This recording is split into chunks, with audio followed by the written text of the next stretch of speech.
This is Hot Mike. Hot Mike. On the networks of WDAY. Here's Dom Izzo. Welcome back, everybody. Hour 2 on this Friday morning, ready to rock and roll. Half hour from now, we'll do some picks with my dad to wrap up the week.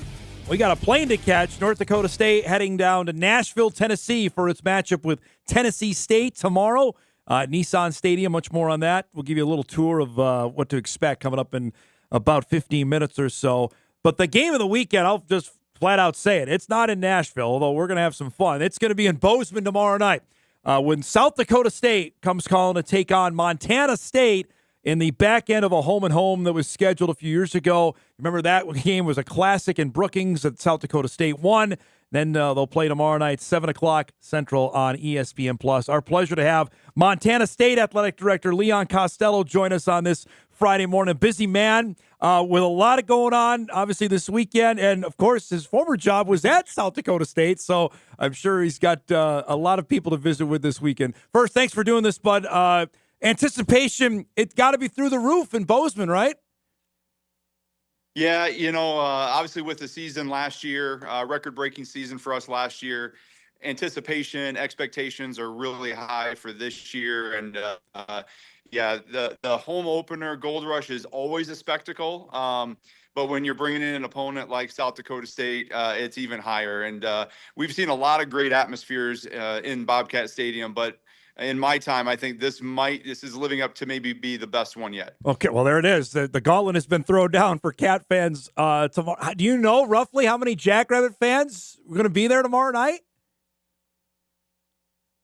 Hopefully not many, but they probably very, very limited. The great thing about Bobcat fans is they buy tickets and they buy tickets early.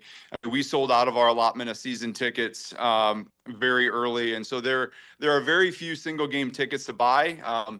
We have our allotment that we give to every visiting team, but probably not much beyond there, unless they were brave enough to go on the secondary market to buy them. So we shall see, but I'm assuming it will be very much a Bobcat crowd. The last 3 years, Leon, you've had North Dakota State there. You had South Dakota last year, and obviously the semifinal. Now South Dakota State. You add in the Grizz, so you get to see every other year. That's about as dynamite scheduling as you could possibly hope for home games that you've had over the last 3 years. Yeah, it's when you're at this level in the FCS, obviously you're trying to set yourself up for playoffs at the end of the year. These games are great for it. One, they're great for fans because our fans know each other, whether you're going to Brookings or Fargo or coming here to Bozeman, our people know each other. And I think I heard Matt Larson say it the other day, is that, we've built our own rivalry at each other so many times, whether it's in the playoffs or the early part of the regular season. And, these are the games that people want to play and want to see. These are games that we want to be in. And it's a good test for us and a good measure of where we are right now. And it's a good measuring stick to get us ready, for a conference run and then in a deep playoff run, which, we fully expect to be there. So I'm excited. I want these games to continue because I just think it's good for everybody involved. I want to go off of that. How important is it to have these games happen? Because it's easy for teams to go and schedule, I'll say, a cupcake FCS to make sure you get a guaranteed win. That this doesn't happen often in FCS. Can these continue? Can we hope for more of these where the top teams are playing each other in the regular season?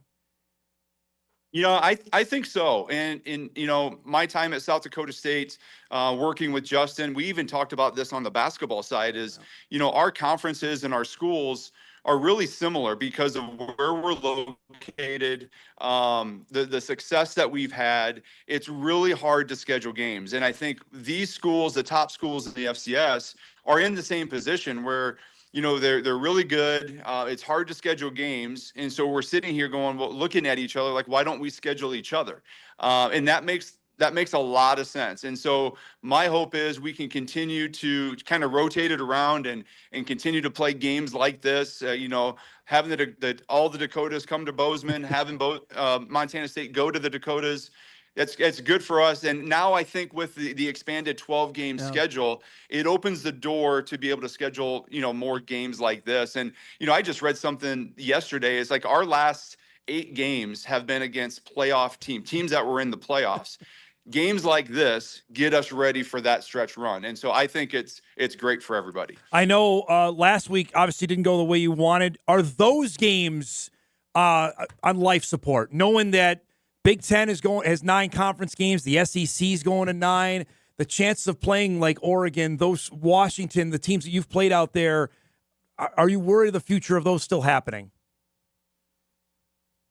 Yeah, it's a great question, and probably don't really know the answer quite yet. But I do feel like that's a worry, as those bigger conferences go to a 9-game conference schedule, and then putting in some parameters of playing other power schools. So yeah, there is something to that.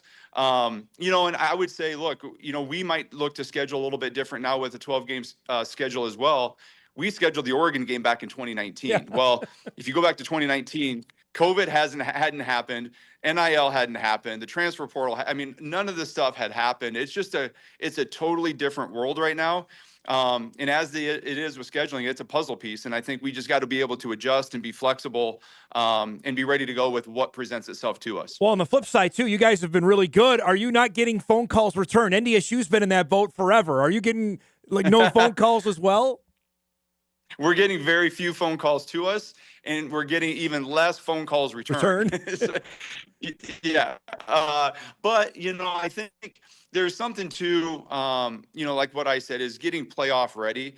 I hope other FCS schools want that as well. As, hey, if we want to be ready to make a deep playoff run, we're going to probably meet up with a Dakota team or a Montana team. Let's go see where we are. Let's go play in an environment like that, because one, if you're not used to it, it's good for everybody. But also, if you bring fans out to it, I know like our tailgating scene, it goes back to the early 2000s.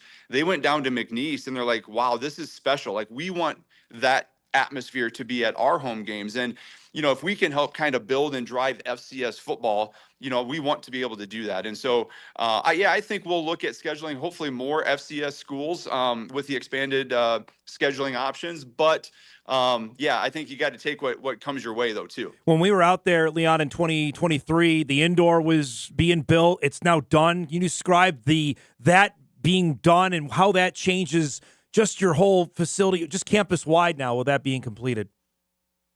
Yeah, that's been on our wish list for a very, very long time. And I would say some people probably even thought they wanted that first before we built the Bobcat Athletic Complex, just because of the conditions that we have to deal with. Yeah. But we did it in an order. We had a plan. The first facility went just because it impacted everybody, and it got football to where it needed to be. And now the indoor facility really sets us up for things we need to do when the weather turns. And, to be able to get good practice in when there's snow on the ground or the field is icy and you can't get your footing on the stadium turf, it's great to be able to go into a place where you can get some good, safe practice in, but also step outside and get acclimated to the weather, because we fully expect to have home playoff games in December, and that just gets your team ready. But yeah, I think it really kind of completes that side of the road for us, especially for football and track and field, because there's a full 300-meter track in there. Yep. So now we're in the business of updating our master plan and looking at maybe some different facility needs that we need to address. I got to ask, I've talked to Veeks about this on the hiring process. I haven't asked you on this. Give me the when you first met Brent, what stood out and say, this is the guy I think that can be our football coach? Well, as you probably know, when you're going through a search, you do a ton of research, and you talk to a bunch of people, people that that know him, people that he's worked with. I mean, when you look at college athletics, the network gets very, very small when you're talking about coaches and administrators, and it's very easy to get in touch with people that know people. Brent was, first thing, when he walked into the room, he's a presence, right? Like, he's a big guy. He's very smart. When we were talking, offense and what he wanted to do and development of players and his process of recruiting players, it just, everything that I heard is like, wow, I love that. And I love that. And I love that aspect of him. He just fit with, what we were building here, and really kind of what we needed at the time. It's, we were coming off a 4-year kind of a successful, we increased our win total every year in those 4 years under our previous coach. And Brent just kind of took the reins and just sprinted. And, he put us into a place where, I didn't think we would be as fast as we were. And not only has he done that, he's been able to maintain it. And we've developed just an unbelievable relationship, and he's great to work with. And I can tell you this, as good as Brent is, his family is as equally as good. When you talk about Molly and the boys, you talk about a great family, and then you talk about his extended family that show up here pretty much every game. They are completely bought in. They are Bobcats now, and we're fortunate and lucky to have him here as our head coach. Oh, if you got Randy still stalking on the sidelines there, then you know you're in good shape, because I know he doesn't miss a game. So, and he's never up in the booth. Game. I know it's fun to actually talk about stuff on the field, because you've been bombarded every athletic director, I feel, in FCS football about what was going on off the field.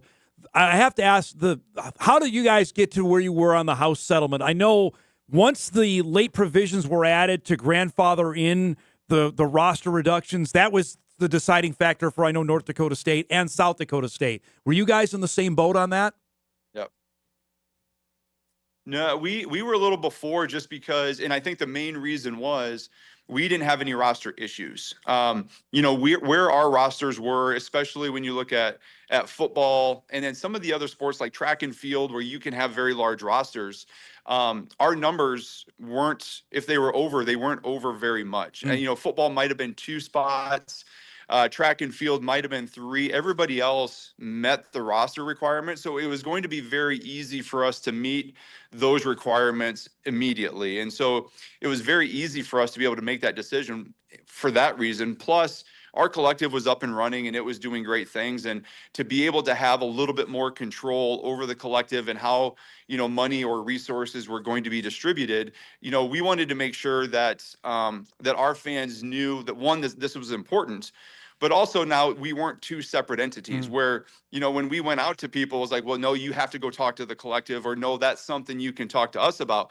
The messaging became much more cohesive.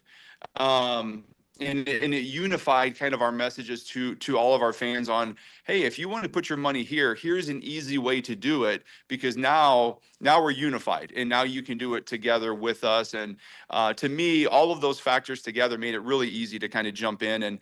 And I do, I agree with what they did with the rosters, and I'm glad so many other people are doing it, because I do feel like it's something we need to do. But, at our level, I think we do it right. You look at some other levels, you can say it's out of control a little bit, but we're gonna operate within our means, and we're gonna help support our student athletes as well as we can, and to our limits. Last thing before I let you go, and I really appreciate your time this morning, is the announcement that happened last month on Montana State and North Dakota State are going to play at Allegiant Stadium in Las Vegas in September of 2027. I hear the Bison part of it. Tell me how Montana State got involved in this, and what was your reaction when ESPN said we'd like you to be part of this?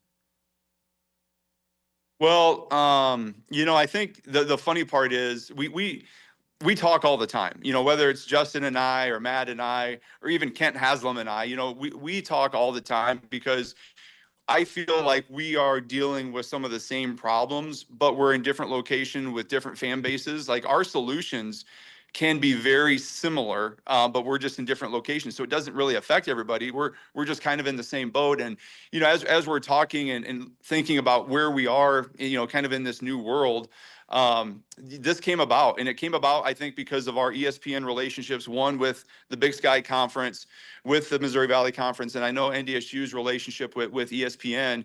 And when they brought it up, we were like, well, this just makes way too much sense. And for the reasons we talked about earlier, instead of going and playing Oregon at their place, why not showcase the FCS in a neutral site that would be great for all of FCS, and really kind of promote, kind of what true athletics is really about, as our commissioner, Tom Wistrcill, likes to say.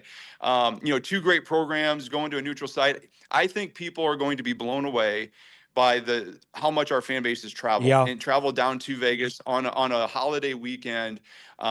It's really going to showcase what's really special, about FCS football. And, once we kind of got rolling, it was really an easy decision. We really just had to figure out who was playing who, and we knew we weren't playing Montana. We had played South Dakota State in the regular season a few times. We played North Dakota State in the playoffs, but not in the regular season. So that kind of made the decision of who we were going to play, rather easy. And it's kind of funny because I saw Matt down at our convention, and we knew this was going to happen. We took a picture together. I said, "Hey, when this gets announced, we got to start posting this picture together." And Matt's a great guy, and I'm glad we can play in the regular season. Like I said, what a great showcase for all of FCS football. Is it unreasonable to expect that 20,000 Cat fans could go to Vegas for that? Because I firmly believe you guys could get 20, and North Dakota State could do the same. Yeah, it's kind of funny. We talked about what do we feel like between the two fan bases. What's the over under, right? What do we feel? And I think we'd been throwing around 30,000 like total. And so I like your number better. If we can get 20 and 20 and get 40,000 people in there, I think it would be outstanding. But I also think what's maybe unique about this is that we're going to play either Thursday or Friday night. Yep. There's another game on Saturday. What a great way to showcase all of college football in a great sports town on a holiday weekend. I think we'll have fans travel down there just to experience both events. But yeah, I think you're probably right. I like your number of 40,000 a lot better. I might be optimistic, but hey, you got 2 years to plan for it, so why not to do it? But I really appreciate the time. I know you're a busy man. Thanks so much for doing this. Good luck tomorrow night. We'll talk later during the season, okay? All right. Thanks a lot. Good to see you. Leon Costello joining us, Montana State Athletic Director. The Cats and the Jacks coming up tomorrow night from Bozeman, 7 o'clock. It's just going to be a great environment for this game. And I'm interested out of this, who wins? Obviously, if the Jacks win tomorrow night, they're 2-0 and have beaten the pretenders in Sac State, which we all saw that, but then would have gone to Bozeman and win, then you have to acknowledge that South Dakota State is not as far behind as NDSU as maybe some thought. And I'm sitting here, I'm told you, I didn't think the Jacks were going to fall off a cliff, but going to Bozeman and winning is a different deal. If Montana State wins, then you can probably throw out the result last week, which I know people are freaking out about, that they lost by 100 to Oregon, and Oregon, again, is going to be in contention for the college football playoff. That, all right, things probably are back to level water on that. If Montana State is 0-2, then you've got to just all right, well, then who's the team in the Big Sky? Is it Montana? They haven't even played a game yet, and the Grizz play a D2 team tomorrow. That's why it's fascinating to see who wins this game. And it looks like, last I checked, South Dakota State is favored on the road to win against Montana State tomorrow night. That's dynamite. Going to be fantastic to see how it plays out. We appreciate his time on the show this morning. All right, we're overdue for a break. We'll get caught up here. We got a few emails to get to. We got picks coming up with my dad in about 15 minutes. Back on Hot Mic right after this.